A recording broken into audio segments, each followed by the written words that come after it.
ഈ പറഞ്ഞ ചെറുകൂട്ടങ്ങൾ, സമാന്തര സംഘടനകൾ, അങ്ങനെ എല്ലാ കൂട്ടായ്മകളെ പറ്റിയും വളരെ സജീവമായി മലയാളി ചർച്ച ചെയ്യാറുണ്ട്. അതുകൊണ്ടാണ് അവരുടെ മുന്നോട്ട് പോക്കിനും പിന്നോട്ട് പോക്കിനും എല്ലാം കാരണം ഒരുക്കിയിട്ടുള്ളത്. നാട്ടിൽ നടക്കുന്ന ഈ സകല കാര്യങ്ങളും ചർച്ചയാക്കുന്ന ഒരു ഇടമുണ്ട് കണ്ണൂരിൽ. അത് ഇടച്ചൊവ്വയിലെ കനാൽ പാലമാണ്. തെരഞ്ഞെടുപ്പ് കാലത്ത് സജീവമായ രാഷ്ട്രീയവും നാടിന്റെ വികസനവും ഇവിടെ ചർച്ചയാണ്.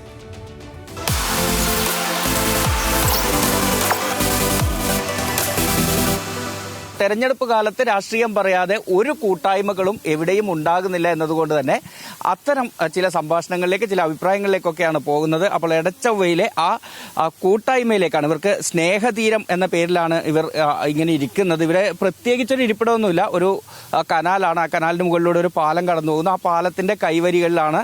ഇന്നിപ്പോൾ കുറച്ച് ആൾ കുറവാണ്. ഇതിലും ആളുകൾ ഉണ്ടാകാറുണ്ടെന്നാണ് പറയുന്നത്. അപ്പോൾ നമുക്ക് ഇവരുടെ വിശേഷങ്ങൾ, തെരഞ്ഞെടുപ്പ് വിശേഷങ്ങളൊക്കെ അറിയേണ്ടതുണ്ട്. ഇവിടെ തുടങ്ങാം. എന്താണ് ഇവിടെ ഇങ്ങനെ ഇരിക്കുന്നത് ഒരു തുടക്കം, അല്ലെങ്കിൽ അതിന് എന്തെങ്കിലും ഒരു കാരണമുണ്ടോ? ഇപ്പൊ ഞാനിവിടെ നിൽക്കുമ്പോൾ നല്ല കാറ്റൊക്കെയാണ് തോന്നുന്നത്. അതിന് ഒരു പ്രധാന കാരണം നല്ല എയർ കിട്ടും, നല്ല കുറച്ച് വർത്തമാനം, തമാശ കാര്യങ്ങളും പറഞ്ഞ വയസ്സുകാലത്ത് സമയം കഴിയാനും ഒരു സ്ഥലം. തെരഞ്ഞെടുപ്പ് ചൂടിലേക്കൊക്കെ നാട് പോകുന്ന സമയമാണല്ലോ. അപ്പൊ അത്തരം കാര്യങ്ങളൊക്കെ നിങ്ങൾക്കിടയിൽ ചർച്ചയാവുന്നുണ്ടോ? എപ്പോഴും ആകുന്നുണ്ട്. നമ്മളിപ്പോൾ ഇന്നത്തെ പ്രധാന വാർത്ത ഇവിടെ ചർച്ചയുണ്ടാവും. ഇന്നത്തെ രാവിലത്തെ പത്രം വായിക്കുമ്പോഴുള്ള വാർത്ത ഇവിടെ ചർച്ചയായിട്ട് അങ്ങനെ പോകും. ഈ ഡിവിഷനിൽ, കണ്ണൂർ കോർപ്പറേഷന്റെ ഭാഗമായ പ്രദേശമാണിത്. ഇവിടുത്തെ ഈ ഡിവിഷനിലെ UDFന്റെ സ്ഥാനാർത്ഥിയാണ്. പത്രിക കൊടുക്കാനിരിക്കുന്നേ ഉള്ളൂ അല്ലേ? എങ്ങനെ പ്രചരണം തുടങ്ങിയോ? പ്രചരണം ഇന്നു മുതൽ സ്റ്റാർട്ട് ചെയ്യുകയാണ്. കാരണം മെഞ്ഞാന്നാണ് നമ്മുടെ സ്ഥാനാർത്ഥിത്വം DCC പ്രഖ്യാപിച്ചത്. അപ്പോൾ അതിന്റെ ഭാഗമായിട്ട് തന്നെ ഇവിടെയുള്ള ആളുകളൊക്കെ ആയിട്ട് പരിചയപ്പെട്ടു, അവരെയൊക്കെ കോൺടാക്ട് ചെയ്തിട്ടുണ്ട്. തീർച്ചയായും ഇനി വലിയ നല്ല രീതിയിലുള്ള പ്രവർത്തനങ്ങളുമായിട്ട് UDF ക്യാമ്പ് മുന്നോട്ട് പോകും. തദ്ദേശ തെരഞ്ഞെടുപ്പാണ്, സ്വാഭാവികമായിട്ട് പ്രാദേശിക വിഷയങ്ങളൊക്കെ ആയിരിക്കും ചർച്ച ചെയ്യാൻ പോകുന്നത്. വിഷയങ്ങൾ തന്നെയാണ് കൂടുതലുണ്ടാവുക. പക്ഷെ എന്നാലും ഇപ്രാവശ്യം അയ്യപ്പനെ കൊള്ളയടിച്ച കൂട്ടൊക്കെ ഒരു തിരിച്ചടി ഉണ്ടാകണമെന്നുള്ളൊരു ഇതുണ്ട്. എന്തൊക്കെ പറയാനുള്ളത്? ഇപ്പൊ ഹെൽത്ത് സെന്റർ കാര്യമായിട്ട് വേണ്ടി നമുക്ക് ഹെൽത്ത് സെന്റർ. പിന്നെ വേണ്ടി ഇരുവിട്ടൊരു ബസ്, എന്നാൽ ചിരിന്ന് ചൊവ്വക്ക് പോകണമെന്ന് അറിഞ്ഞിട്ട് പോകണം. അപ്പം അത് ഇല്ലാക്കാൻ ഒരു ബസ് വരണം. അങ്ങനെ ഓരോ ആവശ്യങ്ങൾ കുറെ ഉണ്ടപ്പം. അതുകൊണ്ട് പിന്നെ മൊത്തത്തിൽ ഇപ്പോഴത്തെ രാഷ്ട്രീയ, സംസ്ഥാനത്തെ രാഷ്ട്രീയത്തെയൊക്കെ എങ്ങനെ നോക്കി കാണുന്നത്? രാഷ്ട്രീയം എന്ന് വെച്ചാൽ ഞാൻ എതിര് കക്ഷിയല്ല. അപ്പോൾ ഞാൻ പറയുമ്പോൾ ഓർക്ക് കൂടുതൽ മാറോ പറഞ്ഞു കഴിഞ്ഞാൽ കടിയും കൊള്ളും. അല്ല, അത് നോക്കണ്ട, പറഞ്ഞോ. രാഷ്ട്രീയം എന്ന് വെച്ചാൽ ഇത് ഇവിടെ ഞാൻ ജനിച്ചെന്ന് മുതൽ ഇവിടെ മാർക്സാറാണ് പഞ്ചായത്ത് ഭരിക്കുന്നത്. അന്ന് മുതൽ ഇന്ന് വരെ. അപ്പോൾ അത് മാറ്റം വരണം. അതുകൊണ്ട് എല്ലാവരും UDFിനെ കൂടി സ്ഥാനാർത്ഥിക്ക് വേണ്ടിയിട്ട് വോട്ട് ചെയ്യാൻ വേണ്ടിയിട്ട് എല്ലാ സംവിധാനം ഉണ്ടാക്കണേ എന്ന് പറഞ്ഞ് ദൈവത്തോട് പ്രാർത്ഥിച്ചിട്ട് ഞാൻ നടത്തുന്നു. ഈ BJP കേരളത്തിൽ എന്തെങ്കിലും ഒരു മാറ്റം ഇത്തവണ ഉണ്ടാക്കും? അവർ കൂടുതൽ വാർഡുകളിലൊക്കെ ജയിക്കും, അങ്ങനെ എന്തെങ്കിലും തോന്നുന്നുണ്ടോ? BJP ജയിക്കുമെന്ന് പറഞ്ഞാൽ ഇപ്പം ജയിക്കേണ്ട വാർഡ് നമ്മുടെ ഈ ഏരിയയിലൊന്നും ഇല്ല.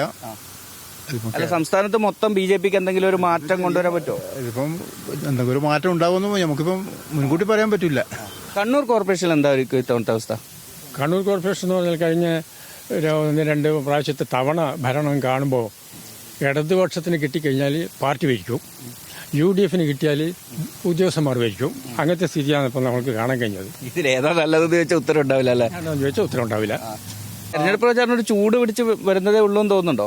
എല്ലാവർക്കും വ്യക്തമായ രാഷ്ട്രീയം, മക്കൾക്ക് വരെ. കാരണം ഒരു 24 മണിക്കൂർ TV കാണുന്നു, വാർത്തപ്പ് കാണുന്നു, അത് കാണുന്നത് ഓർക്കും. നമ്മളെക്കാട്ടി ഉത്ബുദ്ധരാണ് അവർ. മറ്റേ നമുക്ക് അടിച്ച് എൻ്റെ മോനോട് പറയാൻ പറ്റുമോ, നീ ഇന്ന് പണ്ട് അച്ഛൻ കോൺഗ്രസ് ആകും, മോൻ കോൺഗ്രസ്, മോൻ്റെ മോൻ കോൺഗ്രസ്. നടക്കൂല. ഇപ്പോൾ ആരെ വേണം, ആരെ കൊള്ളണം, ആരെ തള്ളണം അവർക്ക് കൃത്യമായ ഇതുണ്ട്. അതേ അഭിപ്രായം പെണ്ണുങ്ങൾക്കുണ്ട്. പത്രം വായിക്കാതെ പെണ്ണുങ്ങളില്ല. അങ്ങനെ ഒരു വലിയ മാറ്റം ഉണ്ടായിട്ടുണ്ട് നമ്മുടെ നാട്ടിലുള്ളതാണ്.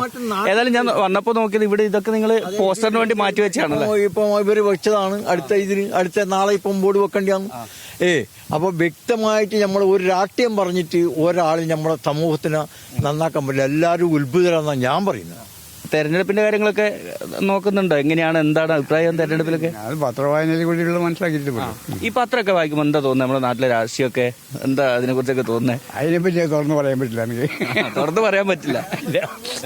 നാട്ടിൻപുറം നന്മകളാൽ സമൃദ്ധം എന്നൊക്കെ പറയും. അതുപോലെ ഒരുപാട് നന്മകൾ ഇപ്പോഴും നമ്മൾ ഈ പറയുന്നത് പോലെ നന്മകളെല്ലാം നശിച്ചു എന്ന് പറയുന്ന കാലത്തും ഇങ്ങനെയൊക്കെയുള്ള കൂട്ടായ്മകൾ നമ്മുടെ നാട്ടിലുണ്ട്. നന്മയുള്ള ആളുകൾ നമ്മുടെ ഉണ്ട്. അവരുടെ ഒരു കൂട്ടായ്മയുടെ ഇടമാണ് ഈ സ്നേഹതീരം എന്ന് പറയുന്നത്. അവിടെ നിന്നാണ് നമ്മൾ ഇന്ന് വിശേഷങ്ങൾ ചോദിച്ചറിഞ്ഞത്. മോനിഷ് മോഹനോടൊപ്പം നിഖിൽ അളവൂർ, ന്യൂസ് മലയാളം, കണ്ണൂർ.